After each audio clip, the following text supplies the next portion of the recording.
बिहार में आज हम बात करेंगे राजनीतिक गहमागहमी की। आज दिन भर बिहार के सभी जिलों में राजनीतिक माहौल गर्म रहा और मुद्दा था वोटर लिस्ट का गहन पुनरीक्षण। इस पर पूरा विपक्ष आज सड़क पे था और राहुल गांधी से लेकर जो कि लोकसभा में विपक्ष के नेता हैं, उनसे लेकर तेजस्वी यादव जो कि बिहार विधानसभा के विपक्ष के नेता हैं, और पूरा का पूरा लेफ्ट का कुनबा, पूरा का पूरा जो कांग्रेस से जुड़े हुए, बिहार के से जुड़े हुए जो नेता थे उनका कुनबा, आरजेडी के जितने बड़े चेहरे हैं, सभी आज सड़क पे रहे। पूरा बिहार आज बंद करना की उन्होंने घोषणा की थी, इसका विरोध कर रहे हैं। जो विपक्षी पार्टियां हैं उनका कहना है कि जो गहन पुनरीक्षण है इसे जो है विपक्षी पार्टियों को टारगेट करके बनाया गया है और ये 25 दिन के अंदर में ये पूरी प्रक्रिया पूरी नहीं की जा सकती, और इसमें उनको आशंका है कि उनके जो समर्थक वोटर्स हैं उनको बड़ी संख्या में जो वोटर लिस्ट है उससे बाहर किया जा सकता है, इसलिए वो उसका विरोध कर रहे हैं। वही जो सत्ता पक्ष के दल हैं, चाहे वो बीजेपी भाजपा हो चाहे वो जदयू हो, वो इसके समर्थन में खड़े आ रहे हैं और कुल मिला के जो चुनाव आयोग है वो इसके निशाने पे है। आज जब बिहार बंद की बात हुई तो पप्पू यादव जैसे नेता और भी जो राजद और कांग्रेस से जुड़े हुए जितने बड़े नेता थे वो सड़क पे दिखे और पूरे बिहार में आज सड़क पे उन्होंने हंगामा बरपाया, सड़क जाम किया, सड़क यातायात को बाधित किया, ट्रेन यातायात को, ट्रेन सर्विसेज को बुरी तरह से प्रभावित किया और जगह जगह पर लगभग बिहार के सभी जिलों से ट्रेन रोकने की खबर आ रही थी। तो कुल मिला के पूरा हंगामेदार दिन रहा आज इस मुद्दे पे, और लगातार सुबह से हम लगातार अपने दर्शकों को अपने रिपोर्टरों के माध्यम से एक एक पल की जानकारी दे रहे हैं। एक एक घटना जो हो रही है बिहार के सभी कोनों में वो दर्शकों को बता रहे हैं। हमारे साथ हमारे दो संवाददाता भी जुड़े हुए हैं, रमन राय हैं और सोमू आनंद हैं। वो भी सुबह से लगातार इस खबर पे नज़र बनाए हुए हैं, लेकिन उनके पास जाने से पहले हम आपको जो आज की जो बिहार बंद है उस पर जो राजनीतिक प्रतिक्रिया आई हैं पहले वो सुनाते हैं, उसके बाद हम अपने संवाददाताओं से भी बात करेंगे। करोड़ों वोटर्स का नाम जो गरीब समाज से आते हैं, वंचित समाज से आते हैं, जो समाज अंतिम पायदान पे खड़ा है, चाहे दलित समाज हो, अल्पसंख्यक समाज हो, चाहे पिछड़ा हो, अति पिछड़ा हो, ये साजिश है आप लोगों के वोट को देखिए, उन्हें पता लग गया कि हमने महाराष्ट्र का मॉडल समझ लिया है, इसीलिए वो हम नया बिहार मॉडल लाए हैं। और मैं आपको साफ बताना चाहता हूं कि ये गरीबों का वोट छीनने का तरीका है ये, और मगर ये इन लोगों को मालूम नहीं है कि ये बिहार है। ये बात समझे नहीं है, ये बिहार है और बिहार की जनता ये कभी नहीं होने देगी।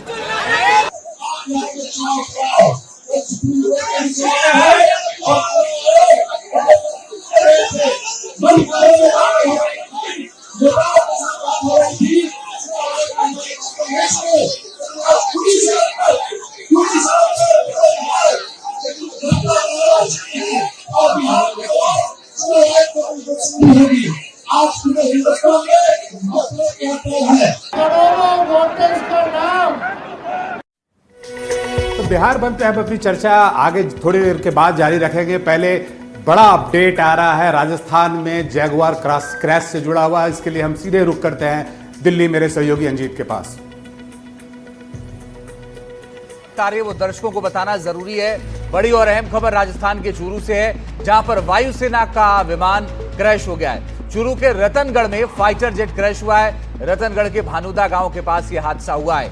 इस हादसे में पायलट की जान चली गई है। बताया जा रहा है कि जगुआर हादसे का शिकार हुआ है और ये तस्वीरें इस वक्त मौके से आपके सामने हैं। और जो तस्वीर आप देख रहे हैं वो इस वक्त बता रही है कि किस तरह से जगुआर विमान हादसे का शिकार हुआ है।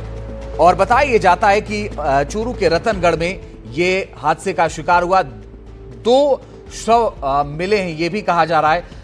अब ये पता अभी लगाना है कि जो दूसरा शव है वो पायलट का ही है या फिर कहीं ऐसा तो नहीं कि कोई स्थानीय किसी का था। और इंडियन एयरफोर्स का ये लड़ाकू विमान जो कि बेहद ही तगड़ा फाइटर प्लेन माना जाता है और जगुआर का मलबा भी सामने आ गया है। जगुआर का मलबा आप आपके सामने है। जब कुछ कुछ जगहों पर ये देखिए, ये जो तस्वीरों में आप देख रहे हैं, ये जगुआर का मलबा है। दूसरी तस्वीर में जो आप देख रहे हैं, और ये मलबा दूर तक जा छिटका, और ये वायुसेना का जगुआर विमान बताया जाता है। सुशांत पारिक हमारे सहयोगी ज्यादा जानकारी के लिए इस वक्त मौजूद हैं।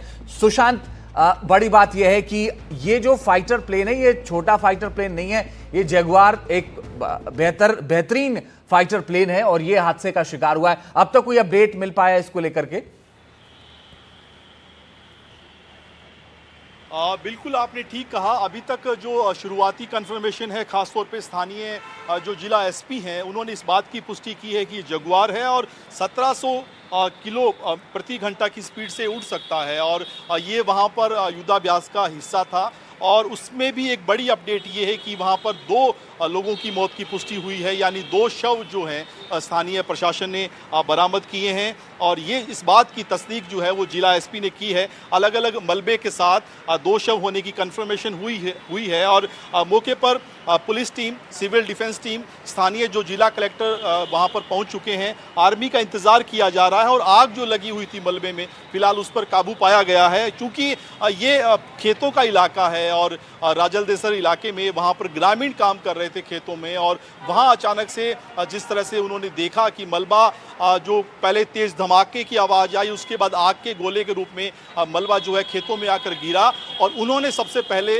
लोकल पुलिस को इसकी जानकारी दी। बाद में वहाँ पर उनकी टीम पहुँची है। शुरुआत में अभी तक इस बात का भी पता चला है कि ये वहाँ पर नियमित युद्धाभ्यास का हिस्सा था, और हो सकता है कि तकनीकी खामी की वजह से ये क्रैश हुआ हो। हालांकि अभी स्पष्ट नहीं है, लेकिन चूरू के जो एसपी हैं जय यादव, उन्होंने इस बात की तस्दीक की है कि ये जगुआर है, और इसमें 2 लोगों की जो है मौत हो चुकी है। बिल्कुल सुशांत, 3 अलग अलग तस्वीरों के जरिए मौके पर क्या कुछ चल रहा है इस वक्त हम दिखा रहे हैं, और तीनों तस्वीरों में आप मलबे की तस्वीर देख सकते हैं। मलबा आपके सामने है इस जगुआर विमान का। सुशांत हमारे साथ लगातार। सुशांत, 3 अप्रैल 2025 की रात जामनगर में भी इंडियन एयरफोर्स का जगुआर ट्रेनर फाइटर विमान दुर्घटनाग्रस्त हो गया था, और आपको याद होगा कि इसमें 28 वर्ष के जो पायलट थे सिद्धार्थ यादव, उनकी जान चली गई थी। ये जानकारी कुछ मिल पाई है इन पायलट के बारे में कि कहां के रहने वाले थे, क्या नाम था अब तक, सुशांत? देखिए, अभी ये तस्दीक नहीं हो पाई है पायलट की इन्फॉर्मेशन और डिटेल। सेना की टीम वहाँ पर कुछ ही देर में पहुँचेगी, और उसके बाद ये साफ कर पाएंगे कि पायलट कौन था, और दूसरा जो शव मिला है उनकी पहचान क्या है। 2 लोगों की मौत की पुष्टि वहाँ पर जो शव मिले हैं उनके हिसाब से स्थानीय पुलिस ने इस बात की है। और दूसरा, हम अभी बात कर रहे थे यहाँ पर जो आर्मी के प्रवक्ता हैं, उन्होंने भी कहा है कि थोड़ा इंतज़ार अभी हम करें, क्योंकि ऑफिशियल वर्जन आएगा, उसके बाद ही बताया जाएगा कि कारण क्या रहा है। बाकायदा जांच कमेटी बैठेगी और पूरा एक जो है छानबीन की जाएगी। पहली कोशिश अभी यही कि रेस्क्यू चलाया जाए, अगर कोई वहाँ पर सुरक्षित था उसको बचाने की कवायद की जाए। तो पूरा जो मलबे में आग लगी हुई थी उस पर काबू पाने की कवायद की गई। चूँकि मलबा खेतों में अलग अलग हिस्सों में गिरा हुआ है, और उसके टुकड़ों को समेटने में और वहाँ पर तस्दीक करने में थोड़ा समय लगा स्थानीय पुलिस और सिविल डिफेंस की टीम को। अभी आर्मी आने के बाद ये कड़ियाँ जोड़ी जाएंगी कि कहाँ खामी रही, क्या वजह रही, क्या ये युद्धाभ्यास का हिस्सा था, एक्सरसाइज में था, या कोई कहीं दूसरी वजह रही है। ये तमाम सवाल ऐसे हैं जिनका इंतज़ार थोड़ा हमें करना होगा जवाब के लिए। लेकिन फिलहाल ये बड़ी दुखद खबर कि ये जो जगुआर फाइटर जेट है वो क्रैश हो गया, इस बात की पुष्टि हो चुकी है, और 2 लोगों की मौत की भी खबर जो है वो कंफर्म हो गई। मैं सुशांत, मैं समझता हूं, दर्शक भी समझते हैं कि जब जानकारी सीमित हो तो उतना ही हम लोग भी जानकारी देते हैं जितनी जानकारी हमारे पास पुख्ता तौर पर होती है, और हमारी पहचान भी यही है कि जब कंफर्म हो जाती है कोई चीज तभी हम दर्शकों तक पहुंचाते हैं। लेकिन एक चीज और बताइए सुशांत, जो ये पूरा इलाका है जहां पर ये हादसे का शिकार हुआ है विमान, वो किस तरह का इलाका है? देखिए, राजलदेसर अगर हम बात करें, ये पाकिस्तान से लगती हुई जो सीमा है बीकानेर की, उस क्षेत्र में आता है। और महाजन फील्ड फायरिंग रेंज, वहाँ नियमित रूप से सेना का युद्धाभ्यास चलता है, इस तरह की एक्सरसाइज चलती है, नियमित वहाँ पर एक्टिविटीज़ रहती है, और उसी इलाके के पास ये हादसा हुआ है। तो आप समझ सकते हैं कि कितना महत्वपूर्ण युद्धाभ्यास चल रहा था, और नियमित रूप से एक्सरसाइज होने की वजह से इस तरह की एक्टिविटीज़ भी हम रिपोर्ट करते हैं। कई बार वहाँ जाकर युद्धाभ्यास भी हमने कवर किया है। तो अगर कहें सामरिक तौर पर बहुत महत्वपूर्ण इलाका। हालांकि राजल देसर जो है वो ग्रामीण इलाका, वहाँ पर खेतों में जहाँ शव गिरा, ये मलबा गिरा है, जो शव मिले हैं वो ग्रामीण इलाका है और चूरू जिले में आता है। तो सामरिक दृष्टि से बहुत महत्वपूर्ण क्षेत्र, और जिस तरह का अभी हादसा हुआ है ये बहुत दुखद है, क्योंकि एक ऐसा विमान जिसकी कहें क्षमता के लिहाज से बहुत महत्वपूर्ण वो, और सेना के लिहाज से बहुत महत्वपूर्ण, विमान की लंबाई की बात करें तो 55.3 फीट है, 16.1 फीट ऊंचाई इसकी है, और अधिकतम स्पीड की मैं बात कर रहा था 1700 किलोमीटर प्रति घंटा की रफ्तार से ये उड़ान भर सकता है, और खाली विमान का वजन भी कहें 1700 किलो है। तो कैसे ये इतना महत्वपूर्ण और इतना अहम विमान क्रैश हुआ, कहाँ चूक हुई है, ये सारी बातें बड़ा ऐसी सवाल हैं है। जिनके और जवाब बिल्कुल के लिए आपने थोड़ा- ठीक कहा, ये जो विमान की खासियत है वही इसको खास बनाती है, क्योंकि जो इसकी स्पीड है, हम तीसरी तस्वीर में आपको दिखा रहे हैं, 1699, लगभग 1700 किलोमीटर प्रति घंटा के हिसाब से ये जैगुआर विमान उड़ान भरता है। इसके अलावा कॉम्बैक्ट रेडियस इसकी 908 किलोमीटर है, और बिना ईंधन भरे ये 3524 किलोमीटर उड़ान भर सकता है। और जो बेहद अहम खासियत हुई है कि वेपन लोड जो हो सकता है वो लगभग 4500 किलो के आसपास हो सकता है। जो वेपन लोड है वो 4500 केजी के आसपास हो सकता है। इसीलिए बार बार ये सवाल उठ रहा है कि ये जो विमान क्रैश हुआ है ये कैसे क्रैश हुआ, क्या इसके पीछे की वजह है। लेकिन अभी वायुसेना के तमाम अधिकारी जो हैं वो वहां पर पहुंच रहे हैं, और एनडीटीवी पर यह तस्वीर आप देखिए, 3 अलग अलग जगहों की तस्वीरें। जब यह विमान क्रैश हुआ तो मलबा आसपास के कई जगहों पर गिरा है, और उस मलबे को अभी इकट्ठा करना है, फिर आगे जांच होनी है। मगर यह जरूर है कि जो विमान का मेन हिस्सा था उसमें आग लग गई थी, और जो हिस्सा आसपास गिरा टूट करके उनके कुछ हिस्सों में भी आग लगी थी। और जब विमान अचानक से गिरा तो आवाज आई, उसके बाद आसपास के लोग भी ये नहीं समझ पा रहे थे कि क्या हुआ। फिर मौके पर लोग पहुंचे, स्थानीय प्रशासन को जानकारी दी है, स्थानीय प्रशासन और पुलिस की टीम वहां पर मौजूद है। फिलहाल उस पूरे एरिया को घेर दिया गया है, किसी को जाने की परमिशन वहीं आसपास नहीं दी जा रही है, कि जब तक वायुसेना की टीम नहीं आ जाती है, और वायुसेना की टीम किसी भी वक्त पहुंच सकती है। सुशांत पारिक मेरे सहयोगी लगातार इस वक्त बने हुए हैं। सुशांत, वायुसेना की टीम के पहुंचने में कितना वक्त और लग सकता है, क्योंकि वो भी जाएंगे तो हो सकता है कि वो हेलीकॉप्टर से ही जाएं सेना के? बिल्कुल किसी भी समय वायुसेना की टीम वहां पर पहुंच सकती है, क्योंकि इन्फॉर्मेशन उन्हें हो चुकी है, समय रहते सूचना दी जा चुकी है। और जिस तरह की हम लगातार हमारे स्थानीय संवाददाता वहां पर एसपी से जो हमारी बात हुई है उनके मुताबिक कुछ ही देर में वहां पर सेना की टीम पहुंचेगी, और पूरा मौका मुआयना करने के बाद मीडिया को हो सकता है ऑफिशियल जानकारी दी जाए। लेकिन अभी अगर मौके पर हालात की बात करें तो जहां विमान क्रैश होकर गिरा है वहाँ बहुत बड़ा गड्ढा हो गया है, और वहाँ पर काफ़ी देर तक जो है मलबे के अलग अलग हिस्सों में आग लगी रही। आग पर काबू पाने में थोड़ा समय लगा स्थानीय टीम को, और इसी बीच जगुआर, चूंकि वहाँ पर जो बॉक्स मिला उस पर एक टुकड़े के हिस्से पर लिखा हुआ था, इसी बात से स्थानीय जो एसपी हैं उन्होंने पुष्टि की कि ये जगुआर फाइटर है। और उसके बाद जिस तरह के शव के टुकड़े वहाँ पर मिले हैं मलबे के अलग अलग हिस्सों में, उसी के हिसाब से उन्होंने कन्फर्म किया है कि 2 लोगों की मौत इसमें हुई है। क्योंकि मैं जैसा बता रहा था ये खेतों का इलाका है, और वहाँ पर जो ग्रामीण खेतों में काम कर रहे थे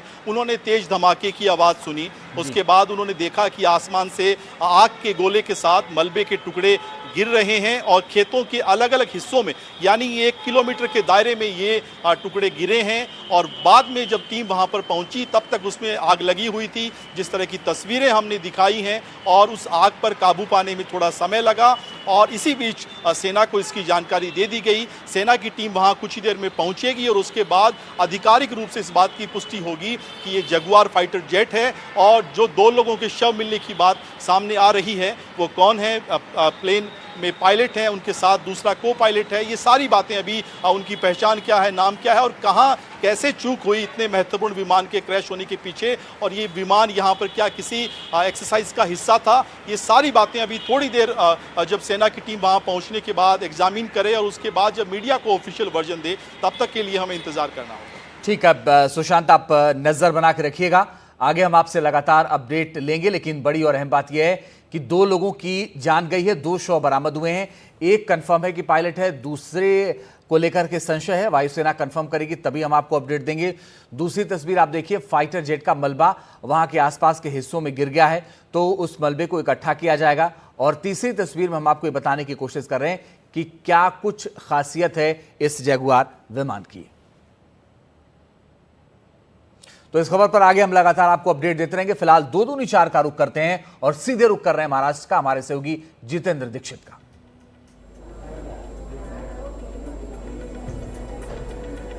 महाराष्ट्र से फिर खबर आई है थप्पड़ कांड की।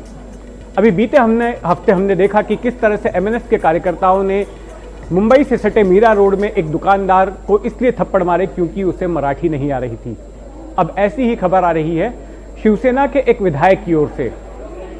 मुंबई के एमएलए हॉस्टल में शिवसेना के विधायक संजय गायकवाड़ रहते हैं। बीती रात को उन्होंने हॉस्टल की कैंटीन से खाना मंगवाया। अब उस खाने की दाल में से उन्हें कुछ बदबू आ रही थी, उन्हें खाना ठीक नहीं लग रहा था। इससे वे भड़क गए और सीधे पहुंच गए कैंटीन में जाकर उन्होंने कैंटीन मैनेजर को बुलाया और उसको थप्पड़ों से और घूंसों से उसकी पिटाई कर दी। तस्वीरों में हम देख सकते हैं कि किस तरह से उस कैंटीन मैनेजर, जिसका नाम योगेश बताया जा रहा है, उसकी पिटाई की इन विधायक संजय गायकवाड़ ने। ये एकनाथ शिंदे वाली शिवसेना के विधायक हैं, महाराष्ट्र के बुल्ढाना विधानसभा सीट से आते हैं, वहां से चुने गए हैं और कई बार विधायक रह चुके हैं। तो कल खाना इन्हें ठीक नहीं लगा तो इन्हें लगा कि इन्हें अधिकार मिल गया है कि ये किसी की इस तरह से पिटाई कर सकते हैं। मेरे सहयोगी अभिषेक अवस्थी ने इनसे बात की और बातचीत में सुनिए, इनको अपने किए का कोई भी पछतावा नहीं है कि एक निहत्थे व्यक्ति को मार रहे हैं सिर्फ इस वजह से कि इन्हें खाना ठीक नहीं लगा। सुनिए क्या कहा इन्होंने। हमारे साथ संजय गायकवाड़ जी है। पहली बात तो जो वीडियो वायरल हो रहा है सर, उसमें आप कैंटीन मैनेजर को मारते हुए नजर आ रहे हैं। पूरा मुद्दा क्या था? क्या आपको वो दाल परोसी गई जिसमें खराब दाल बताई जा रही है? क्या तकलीफ हुई? उन्हें दाल परोसी नहीं गई थी। मैंने मेरे रूम में जो मेरा रूटीन टाइम होता है 10 बजे का, ऑलरेडी मैं कभी भी बाहर खाना नहीं खाता हूँ, ना गाँव में खाता हूँ ना इधर खाता हूँ। तो मैंने खाना पार्सल मंगाया जिसमें मैंने दाल चावल और 2 चपाती मंगाया था। सादा खाना मैंने मंगाया था और मैं एक दाल चावल का निवाला मैंने डाला तो मुझे बहुत गंदा लगा। सो मैं लगा कुछ मुंह में आया होगा। सेकंड खाया तो मुझे उल्टी हो गई और इतना भयानक फील होने लगा। तो फिर मैंने जैसा मैं जो कपड़े पे था वही कपड़े में कैंटीन में गया और वो जो जिन लोगों ने मुझे ये सब दिया था उनको पूछा कि आपने दिया है? तो बोले हाँ दिया है। तो मैंने बोला आप स्मेल लीजिए इसका। उन्होंने स्मेल लिया तो बोले बहुत ख़राब है। बाद में फिर मैंने मैनेजर को बुलाया, उसको मैंने स्मेल दिया। उनके 6 कर्मचारी को स्मेल देने के बाद में उन्होंने बताया कि ये खाने जैसा नहीं है, यानी वो निष्कृष्ट दर्जे का नहीं था, वो सड़ा हुआ खाना था। और फिर मैंने उन लोगों को 2-4 साल में जितनी बार भी उनको मैंने समझाया कि आप मुझे खाना अच्छा दिया करो, ये ख़राब खाना मत दिया करो। इनका मटन 15-15 दिन पहले का रहता, इनका चिकन 15 दिन का रहता, इनके अंडे अंदर से पूरे काले हुए रहते। मैं किसान हूँ, मैं सब्जी और सब के बारे में मैं आधे घंटे के हिसाब से बताता हूँ कि सब्जी का खाना कब बनाया गया है। तो यहाँ महाराष्ट्र में से आए हुए हर दिन सेशन में 10,000 लोगों के जान से ये लोग खिलवाड़ करते हैं, आमदार के जान से खिलवाड़ करते हैं, महाराष्ट्र से आने वाले किसानों की जान से ये लोग खेलते हैं। और इनकी मुजरी इतनी है, कोई कंप्लेंट करे तो उसका ये सुनते भी नहीं है। और कई लोगों ने मुझे बताया कि हमारे खाने में ये दिया, कोई सुतली आई, कई चिपकी ले आई, कहीं कुछ गंदा आया। और 200-400 कंप्लेंट होने के बाद भी आज ये जो कंत्राटदार है 30 साल से यहाँ पे कुंडली मार के बैठा है। आप एक विधायक है, वो भी रूलिंग पार्टी के विधायक है, इस तरीके से हाथ उठाना कितना जायज लगता है आपको? मैं विधायक भी हूँ और मैं योद्धा भी हूँ। जब सब भाषा में समझाने के बाद में कोई समझता नहीं है तो बाला साहब ठाकरे जी ने हमको भाषा सिखाई भी है, जिसका इस्तेमाल मैंने किया है। वो वीडियो में खास तौर से दिख रहा है आपने घूसों का भी उपयोग किया, झापट का भी उपयोग किया, लात भी मारने की कोशिश की। ऐसे में सर कंप्लेन कर सकते हैं आप? मैंने कंप्लेंट किया, 4 बार किया, इसलिए मेरी जान मतलब मेरी सटक गई।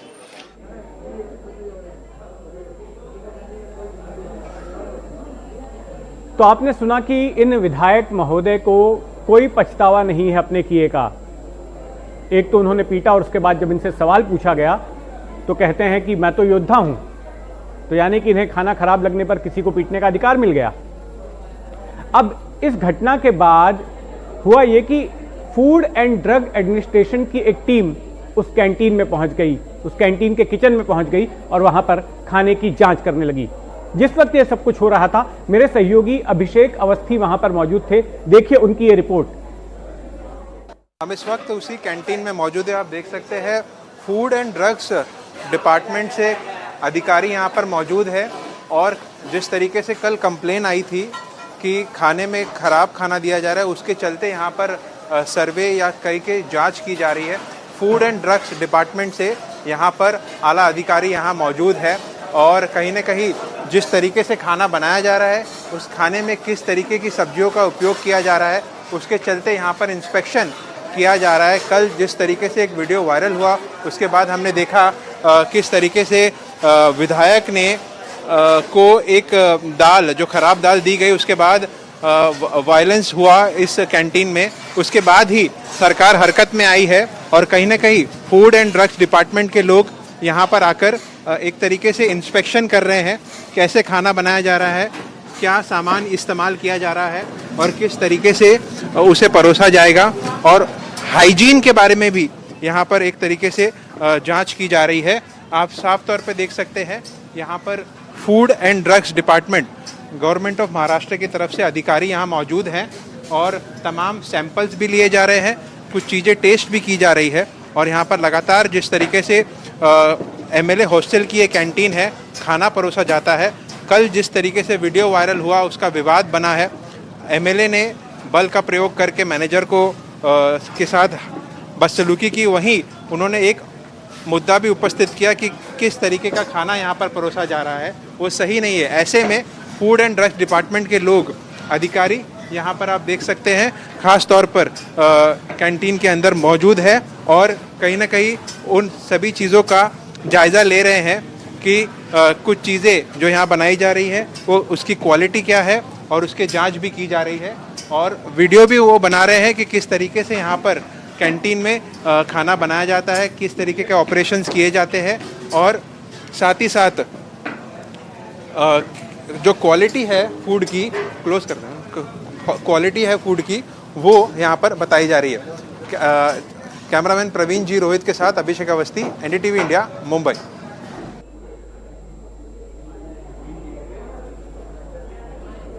विधायक का काम होता है कानून बनाना, तो क्या कानून बनाने की जिम्मेदारी मिलने पर विधायक को कानून तोड़ने का भी हक मिल जाता है? अब इन विधायक महोदय ने किसी के ऊपर इस तरह से हमला करके एक निहत्थे व्यक्ति को मारकर कानून तो तोड़ा ही है, लेकिन क्या किसी प्रकार की कानूनी कार्रवाई इनके ऊपर होगी? मेरे साथ मौजूद हैं मेरे सहयोगी अभिषेक अवस्थी। अभिषेक, ये बताओ, क्या ये मामला पुलिस को रिपोर्ट किया गया है और क्या पुलिस किसी प्रकार की कार्रवाई अब विधायक के खिलाफ करने वाली है? क्या शिकायत दर्ज हुई है, कोई एफआईआर दर्ज हुई है? इस मामले में आगे क्या हुआ है? देखिए, मैं आपको इस वक्त बताना चाहता हूँ क्योंकि कुछ ऐसे स्टाफ के मेंबर्स थे वहाँ से मैंने जिनसे बात की और जो कैमरा के सामने नहीं आ सकते थे, उन्होंने साफ तौर पे बताया कि जब ये घटना ने तूल पकड़ा, जब वीडियो वायरल हुआ, हालांकि योगेश अन्ना, जो योगेश पुत्रन जिनका नाम है, उनका निकनेम जो बताया जाता है वो थे आज सुबह, लेकिन वही जब ये मामला तूल पकड़ता हुआ नजर आया तो उनको कहा गया कि आप यहाँ से चले जाइए और अब यहाँ पर आना नहीं है। तो ऐसे में आप समझ सकते हैं कितना दबाव है उनके ऊपर। तो कहीं ना कहीं एक चीज़ होती है, या तो वो कंप्लेन करे या वो एफआईआर रजिस्टर कराए और एक्शन हो, या तो सरकार को सू मोटो कॉग्निजेंस लेना चाहिए।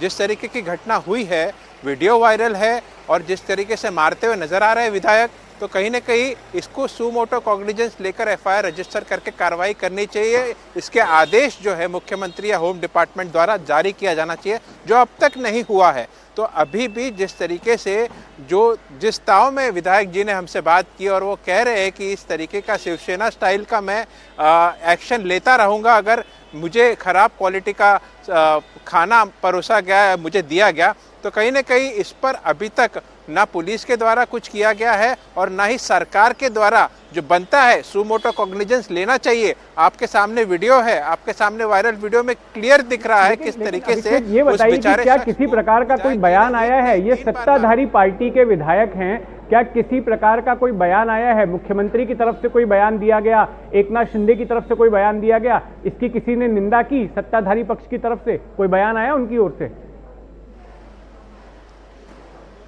देखिए, फिलहाल जब हम बात कर रहे हैं तो एक चीज़ साफ है कि विपक्ष इसको लेकर के आक्रामक है और कहीं ना कहीं इसके खिलाफ एक्शन की मांग कर रहा है।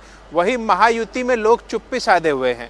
कहीं ना कहीं हमने जिन लोगों से बात करने की कोशिश की और जो समझ में आ रहा है कि ये कहीं ना कहीं जस्टिफाई करने की बात की जा रही है। अरे एक थप्पड़ ही तो मार दिया, उसमें क्या हो गया, खराब खाना भी देखो, एक तरीके से इसे डाइवर्ट किया जा रहा है। नहीं, मैं ये साफ कहना चाहता हूँ कि खाने की क्वालिटी के लेकर की भी जांच होनी चाहिए, लेकिन क्या एक विधायक अपने हाथ में कानून ले सकता है?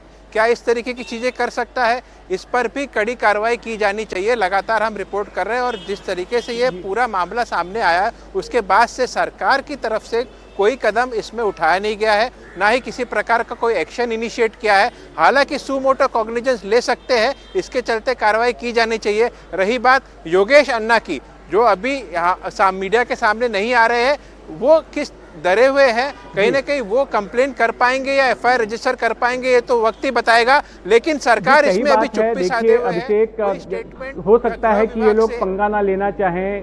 सत्ताधारी पार्टी का विधायक है, कैंटीन चलाने का ठेका मिला है इन्हें एमएलए हॉस्टल में, और कहीं इनको डर ना हो कि कहीं इस कांड की वजह से इनका ठेका ना चला जाए, तो जाहिर है ये लोग दबाव में तो होंगे ही। लेकिन हमारी नजर बनी रहेगी, हम देखते हैं कि किस तरह की कानूनी कार्रवाई इन विधायक महोदय के ऊपर होती है।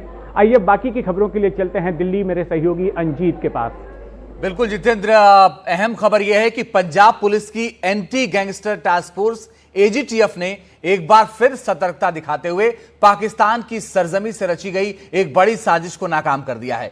बाबर खालसा इंटरनेशनल के पाकिस्तानी हैंडलर हरविंदर सिंह उर्फ रिंदा द्वारा भेजे गए हथियारों का जखीरा गुरदासपुर के जंगलों से बरामद किया है। यह साजिश पाकिस्तान की खुफिया एजेंसी आईएसआई के सहयोग से रची गई थी।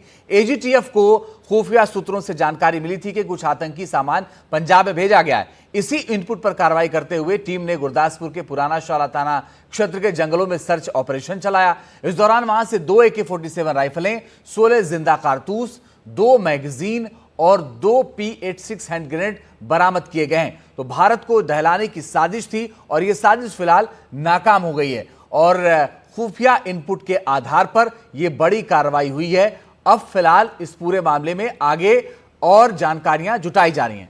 दरअसल पंजाब में हथियारों का बड़ा जखीरा मिला है और जो उसमें सामान मिला है वो ये बताता है कि तैयारी कितनी खतरनाक तरीके से की गई थी। इंसानी खुफिया सूचना पर कार्रवाई एजीटीएफ ने शुरू की। सूत्रों से जानकारी मिली थी कि कुछ आतंकी सामान पंजाब में भेजा गया है। इस इनपुट पर कार्रवाई करते हुए टीमों ने गुरदासपुर के पुराना शाला क्षेत्र के जंगलों में सर्च ऑपरेशन चलाया। इस दौरान वहां से 2 AK-47 राइफलें, 16 जिंदा कारतूस, 2 मैगजीन और 2 P86 हैंड ग्रेनेड बरामद किए गए हैं। हमले की बड़ी साजिश थी। शुरुआती जांच में पता चला कि पूरा हथियार का जखीरा जो था वो पाकिस्तान की तरफ से रिंदा के जरिए भारत में भेजा गया था। इसका मकसद पंजाब में एक साथ कई जगहों पर आतंकी हमले कर शांति भंग करना था, लेकिन पंजाब पुलिस ने समय रहते इसको नाकाम कर दिया। एफआईआर दर्ज कर लिया गया है। इस पूरे मामले की जांच जारी है और आर्म्स एक्ट में यह पूरा मामला दर्ज हुआ है। पुलिस अब इस बात की जांच कर रही है कि रिंदा कि किन किन सहयोगियों को यहां यह सामान पहुंचाया जाना था और इसके पीछे कौन कौन शामिल था। पंजाब पुलिस की सख्त चेतावनी भी है। पंजाब पुलिस ने दोहराया है कि राज्य में किसी भी प्रकार की आतंकी या गैंगस्टर गतिविधियों को बर्दाश्त नहीं किया जाएगा। पुलिस का कहना है कि रिंदा और उसके जैसे अन्य आतंकी आकाओं की साजिश को नाकाम करने के लिए सभी एजेंसियां पूरी तरह से मुस्तैद हैं। मुकेश सिंह सेंगर हमारे सहयोगी ज्यादा जानकारी के लिए इस वक्त जुड़ गए हैं।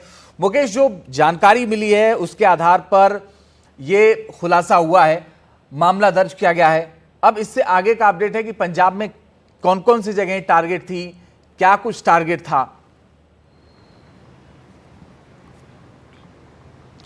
देखिए, पंजाब पुलिस ने बहुत बड़ी कार्रवाई की है। अगर ये कार्रवाई ना की होती तो पंजाब में और पंजाब के अलावा देश के दूसरे राज्यों में बड़े आतंकवादी हमले हो सकते थे।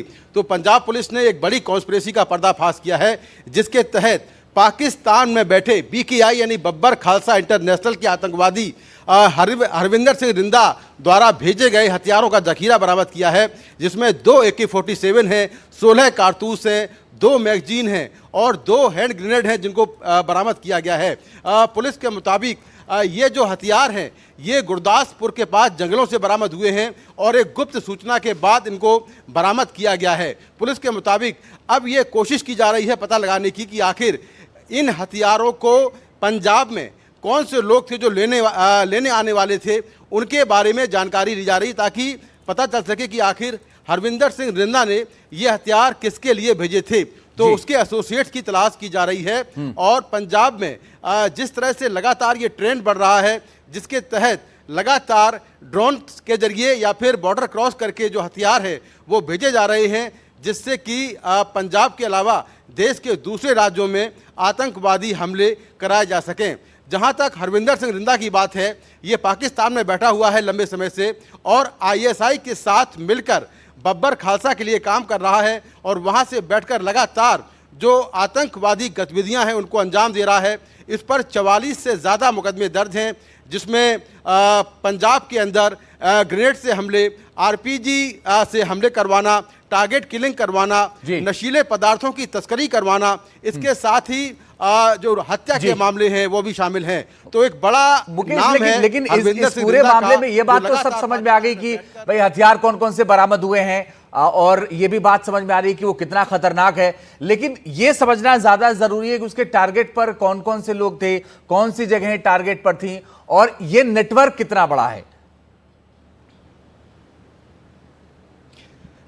देखिए, पंजाब के डीजीपी ने खुद ट्वीट करके ये कहा है कि पंजाब में एक बड़े आतंकी साजिश को जो है वो नाकाम कर दिया गया है। तो निश्चित तौर पर इनके टारगेट पर कई बड़े लोग होंगे, कुछ जो पब्लिक प्लेसेस हैं वो होंगे। हालांकि एग्जैक्ट टारगेट क्या है ये अभी साफ नहीं हो पाया है।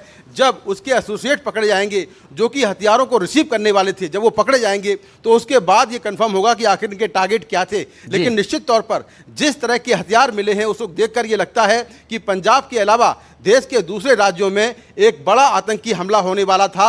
और खास तौर से टारगेट किलिंग के अलावा एक जो विस्फोटक मिले हैं उससे साफ होता है कि पब्लिक प्लेसेस पर भी ये लोग हमला करने वाले थे। ठीक है, बिल्कुल मुकेश, आप नजर बना के रखिएगा और जो आप जानकारी देंगे वो दर्शकों तक पहुंचाएंगे। लेकिन ये बड़ा खुलासा पंजाब पुलिस ने किया है जो कि बहुत जरूरी था पंजाब के लोगों के लिए, क्योंकि टारगेट किलिंग और हैंड ग्रेनेड से भी हमला हो सकता था। फिलहाल खबरों में आगे बढ़ते हैं और अब खबर करते हैं उत्तर प्रदेश की राजधानी लखनऊ का, जहां मौजूद है हमारे सहयोगी पंकज झा। और पंकज झा, आपके पास आज क्या जानकारी है धर्मांतरण केस को लेकर? हिंदुओं के अवैध धर्मांतरण के मास्टरमाइंड छांगुर बाबा और जलालुद्दीन के मामले में अब एक नया मोड़ आ गया है। अब इस पूरे केस में ईडी यानी प्रवर्तन निदेशालय की भी एंट्री हो गई है। ईडी अब इस पूरे केस के उन पहलुओं की जांच करेगा जिसमें यह पता करने की कोशिश की जाएगी कि आखिर जो व्यक्ति 13 साल पहले तक साइकिल पर जाकर अंगूठी बेचता था, गांव-गांव में घूमकर, उसके पास करोड़ों रुपए की संपत्ति कहां से आई, जो इतनी बार पाकिस्तान से लेकर खाड़ी के देशों में यात्रा कर चुका है। उसके 3 सहयोगी, जिसमें से 2 खास तौर से नवीन उर्फ जमालुद्दीन और साथ ही उसकी महिला सहयोगी नीतू उर्फ नसरीन, आखिर 17 बार यूएई और सऊदी अरब इन जैसे खाड़ी के देशों में यात्राएं की। इनका जो धर्मांतरण का जो नेटवर्क था वो यूपी के बलरामपुर और मुंबई से लेकर के खाड़ी के देशों में फैला हुआ था। आखिर उसके मददगार कौन थे, कहां कहां से इसे फंडिंग की जाती थी, क्या इन फंडिंग का किसी टेरर आउटफिट या आतंकी नेटवर्क से भी कोई लेना देना है, इन सब मामलों पहलुओं की जांच ईडी करेगा। पहले से ही यूपी एसटीएफ, एटीएस और एनआईए इस पूरे मामले की जांच कर रहा है। कल इस पूरे मामले में लखनऊ की ईडी यूनिट ने छांगुर बाबा उसके 2 सहयोगी के खिलाफ मुकदमा दर्ज भी कर लिया है। इसी बीच बलरामपुर में जहां इसका एक साम्राज्य फैला हुआ था, जहां से इसने अवैध धर्मांतरण का खेल शुरू किया था, उसके ठिकानों पर जहां सरकारी जमीन पर ही इसने एक आलीशान कोठी बनवा रखी थी, जहां चारों तरफ रात के वक्त कांटे में करंट भी दौड़ाया जाता था, जहां कई आपत्तिजनक चीजें वहां पर लोकल एडमिनिस्ट्रेशन को मिली हैं, उन ठिकानों पर आज दूसरे दिन भी बुलडोजर का कहर जारी है। इस आलीशान कोठी में सीसीटीवी कैमरे लगाए गए थे और उसके बाद उस पूरे इलाके पर अभी भी दूसरे दिन 9 बुलडोजरों से तोड़ने का काम जारी है। लेकिन इस पूरे कहानी की शुरुआत हुई थी जब कुछ परिवारों की घर वापसी करवाई गई थी, यानी जो लोग हिंदू से इस्लाम में चले गए थे उनके घर वापसी हुई थी। ये घर वापसी करवाई थी विश्व हिंदू जागरण रक्षा परिषद ने। हम उन्हीं के अध्यक्ष जो हैं गोपाल राय, उनसे जुड़े हुए हैं, उनसे हम ये बात करना चाहेंगे, गोपाल जी से हम जानना चाहेंगे कि आखिर किस तरीके से छांगुर बाबा और उसके सहयोगी हिंदुओं को फंसाकर और उसे इस्लाम धर्म कबूलवाते थे और किस तरीके से पैसे कहां से आते थे, इसका कुछ पता है? गोपाल जी जरा बताएंगे। देखिए, 23 जून को मुझे जब जानकारी मिली, बहुत से पीड़ित ऐसे आए कि जब वो अपनी बात को लेकर थाने पर भी जाते थे या कहीं भी जाते थे सुनवाई नहीं होती थी, यहाँ तक कि स्थानीय थाना भी मिला हुआ होता था क्योंकि उसको एक मोटी रकम मिलती थी। और एक जानकारी आपको बताएं, वहां कुछ कप्तान ऐसे भी रहे जो उसको गनर भी आरआई के माध्यम से दे देते थे बिना लिखा पढ़ी के। 2 दिन 4 दिन उससे उसका भौकाल बना रहता था, परमानेंट नहीं गनर रहते थे, क्योंकि उसको मिल ही नहीं सकता। गोपाल जी आप गंभीर आरोप लगा रहे हैं कि स्थानीय पुलिस प्रशासन भी छांगुर बाबा को प्रोटेक्ट करता था, आप ये कह रहे हैं? वो कभी कभी देते थे, परमानेंट नहीं देते थे। वो हमें जानकारी जो हुई, जो आके पीड़ित लोग बताए हमको, और ये पीड़ित लोग बहुत शिकायत बहुत जगह किए, आईजीआरएस पे भी किए, लेकिन ये करीब काफी दिनों से ये लोग परेशान थे, 2 साल 3 साल। लेकिन जब प्रक्रिया ये हमारे सामने आई तो हमने पहले तो इनको घर वापसी कराया।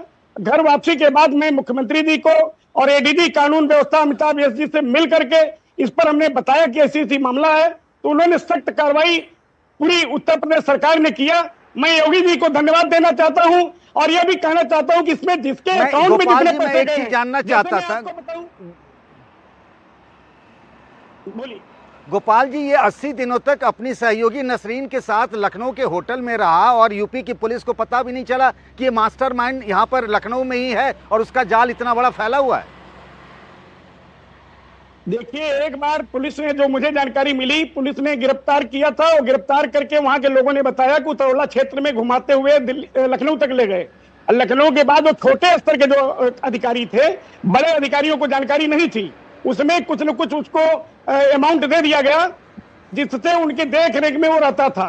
देख रेख में कहाँ रहता था? लोग, एक अधिकारी तो ऐसे हैं डिप्टी एसपी रैंक के, जहां उनको रिटायर होने के करीब है। जब हमने ये मामले को पर्दाफाश किया तो निश्चित रूप से वो कई जगह कहने लगे कि यार इनको मना करो, और उसके गुर्गे आज भी इतने ज्यादा हैं उतरौला में कि जितने लोगों का हमने घर वापसी कराया उन्हें भी धमकियां दी जा रही है। और इंस्पेक्टर उतरौला के साथ साथ स्थानीय दूसरे थाने पर भी। हमारे पास समय कम है गोपाल जी, माफी चाहता हूं, समय कम है। फिर से हम आपसे इस मुद्दे पर बात करेंगे। अभी हम चलेंगे आपको लेकर बलरामपुर, उस आलिशान कोठी में जहां अवैध धर्मांतरण का एक तरीके से सेंटर चलता था। वहां से एक रिपोर्ट भेजी है हमारे सहयोगी योगेंद्र त्रिपाठी ने। मैं समय उसी छांगुर बाबा के आवास पर खड़ा हूं जहां पर बुलडोजर की कार्रवाई चल रही है। ये आप देख सकते हैं कि यहाँ पर बड़े पैमाने पर बुलडोज़र लगे हुए हैं। अभी 5-6 बुलडोज़र यहाँ पर काम कर रहे हैं और जो है यहाँ पर बुलडोज़र की कार्रवाई चल रही है। पुलिस फोर्स को यहाँ पर डिप्लॉय किया गया है। पुलिस फोर्स यहाँ पर लगातार इस पूरी कार्रवाई पर अपनी नज़र बनाए हुई है और पुलिस फोर्स लगातार इस कार्रवाई को देख रही है। इसके साथ ही यहाँ पर मजिस्ट्रेट बैठे हुए हैं। हम आपको छांगुर बाबा के उसी घर के अंदर चलते हैं जहाँ पर वो यहाँ पर रहते हुए यहीं से वो धर्मांतरण का गिरोह चलाता था। हम सबसे पहले आपको दिखाना चाहेंगे कि किस तरह की सुविधाओं से इसे उसने लैश किया था। आप देख सकते हैं कि यहाँ पर सीसीटीवी कैमरे लगे हुए हैं और सीसीटीवी कैमरे का पूरा डीवीआर बॉक्स रखा हुआ है और यहाँ पर 10 से 15 सीसीटीवी कैमरे लगे होते थे। सुरक्षा के लिए उसने न केवल कुत्ते पाल रखे थे बल्कि जर्मन शेफर्ड कुत्ते किसी के ऊपर भी जाकर चिढ़ जाते थे। ये इसका वॉशरूम एरिया है और ये यहाँ का वॉशिंग एरिया है। आपने वॉशरूम एरिया देखा और ये यहाँ का वॉशिंग एरिया है जहाँ पर आप देख सकते हैं कि किसी भी सुख सुविधा की कमी नहीं है। आप यहाँ पर देख सकते हैं कि ये जो है डिटर्जेंट वगैरह पड़े हुए हैं। इसके साथ ही यहाँ पर वो तमाम चीज़ें पड़ी हुई हैं जिसके ज़रिए आप देख सकते हैं कि क्या क्या चीज़ें चल रही थी। आप देखिए कि यहाँ पर पुलिस फोर्स बैठी हुई है और तमाम चीज़ें जो है उसकी निगरानी में चल रही है। ये आप एक सीसीटीवी कैमरा देख सकते हैं जिसके जरिए जो है बाबा पूरे अपने प्रोमिसेस पे नज़र रखा करता था। यहाँ पर वो नीतू और नवीन रोहड़ा के साथ में रहते हुए आप देख सकते हैं कि इसी कमरे में जो छांगुर बाबा था वो यहाँ पर लेटा करता था। यहीं पर उससे मिलने के लिए लोग आते थे। यहाँ पर एयर कंडीशन वगैरह लगाने की भी व्यवस्था की जा रही थी। यहाँ पर पंखे लगे हुए हैं। यहाँ पर वो तमाम सुख सुविधाएं हैं जिसके ज़रिए जो है ये तमाम चीज़ें की जा रही थी। ये बाबा का अटैच एक वॉशरूम एरिया है और यहाँ पर बाबा रहते हुए जो है तमाम चीज़ें करता था। ये यहाँ पर तेल और दवाइयाँ रखी हुई हैं। ये एक दवाई है जिसे जो है आयुर्वेदिक दवाई है और ये यहाँ पर ये तमाम दवाइयाँ रखी हुई हैं और जो है ये दवाइयाँ पड़ी हुई हैं। बाबा का छांगुर बाबा का मामला सामने आने के बाद से ही यूपी के मुख्यमंत्री योगी आदित्यनाथ हर रोज इस मामले की मॉनिटरिंग कर रहे हैं। उन्होंने साफ साफ निर्देश दिया है कि इस मामले में कोई भी कोताही नहीं बरती जाएगी और जिन लोगों ने ये काम किया है उनको सख्त से सख्त सजा दी जाएगी। सुनिए क्या कहा सीएम योगी ने। आपने देखा होगा अभी समाज विरोधी और राष्ट्र विरोधी कार्रवाई में लिप्त तत्वों के खिलाफ कैसे कार्रवाई हो रही है। कल बलरामपुर में आपने देखा होगा एक जल्लाद को हम लोगों ने वहां पे भी गिरफ्तार किया है। कैसे वहां हिंदू बहन बेटियों के इज्जत के साथ खिलवाड़ करता था, पैसे में सौदेबाजी करता था, लेकिन अब ऐसे तत्वों के साथ सख्ती की जा रही है। हम समाज को भी टूटने नहीं देंगे, राष्ट्र विरोधी और समाज विरोधी तत्वों को भी चकनाचूर करके रहेंगे। दिलचस्प मामला यह है कि इस पूरे मामले में विपक्ष अभी चुप्पी साधे हुए है। यूपी एटीएस ने 14 लोगों की लिस्ट बनाई है। वो 14 लोग हैं जो एक तरीके से सहयोगी रहे छांगुर बाबा के। इनकी गिरफ्तारी होने के बाद ही इस पूरे मामले पर से बड़ा पर्दा हटने की उम्मीद जताई जा रही है। अब चलते हैं वापस न्यूज सेंटर दिल्ली अंजित के पास। बिल्कुल पंकज, शुक्रिया आपका, जितेंद्र आपका भी और प्रभाकर आपका भी, तमाम अहम खबरों की जानकारी दर्शकों तक पहुंचाने के लिए।